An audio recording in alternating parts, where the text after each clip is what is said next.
So hey everyone, this is this morning's breakfast. I'm figuring it out for I separated the bread, put some butter and garlic, and put that in to toast in the air fryer on the bread setting. And then flipped it. I did the eggs first. They're dippies.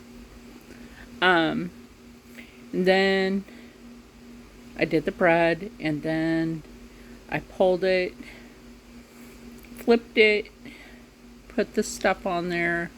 This is a Colby Jack cheese. And then, of course, the dippy egg. Rob is having his. How is it? It's good. If it's Rob approved.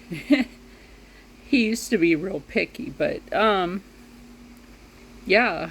I mean, this is a good protein and carb breakfast. Don't forget, cheese has protein in it. And then you're getting your carbs from the bread as well. Remember to balance your meals, like your budget. And stay happy, stay healthy, stay positive, and as always, stay blessed. Because I'm going to eat this, and I hope you stay blessed.